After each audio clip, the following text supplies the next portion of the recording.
Implementation of Research Evidence in Orthopaedics, a Tale of Three Trials, presented at the HSR UK Conference 2020 by Katharine Reeves at University Hospitals Birmingham NHS Foundation Trust. The aim of our study was to examine the implementation of evidence in orthopaedic practice following publications of the results of three pivotal clinical trials. The first of these three trials was the distal radius acute fracture fixation trial. The draft was a large multi-centre trial evaluation of volar locking plates and the less invasive method of Kirschner wire fixations in the treatment of fractures of the distal radius. The study didn't detect any advantage for the more invasive and expensive plate fixation. The second trial was the proximal fracture of the humerus evaluation by randomisation trial. The PROFA trial provided robust, clinically relevant evidence showing that the current surgical practice does not result in a better outcome for patients with selected displaced fractures of the proximal humerus, and hence that it is not cost-effective. The third trial we looked at was the ankle injury management trial. The AIM trial compared open reduction and internal fixation with close contact casting for ankle fractures. This study found no advantage from surgery to counterbalance the obvious side effects and disadvantages of invasive treatment. In short, all three study findings supported use of the less invasive over the more invasive alternative. The aim of HTA reports is to provide practitioners with evidence on which they can base practice and policy changes.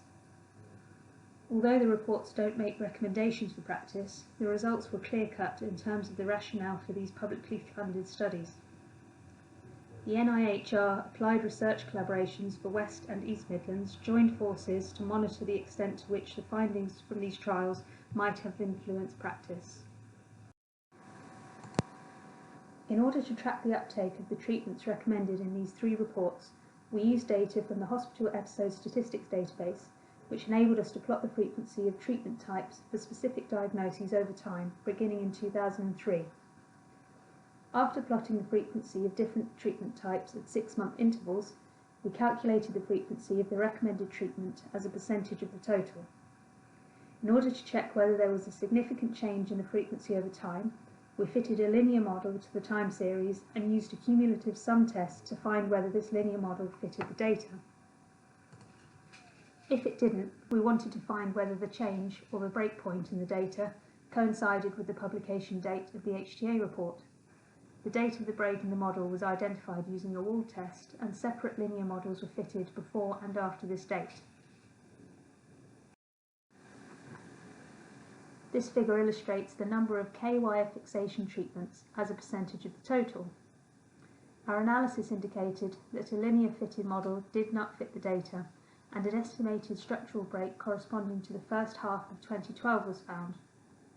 The increase in use of the recommended treatment preceded publication of trial results, and the upturn started at approximately the same time as the trial. Moving on to the PROFA trial.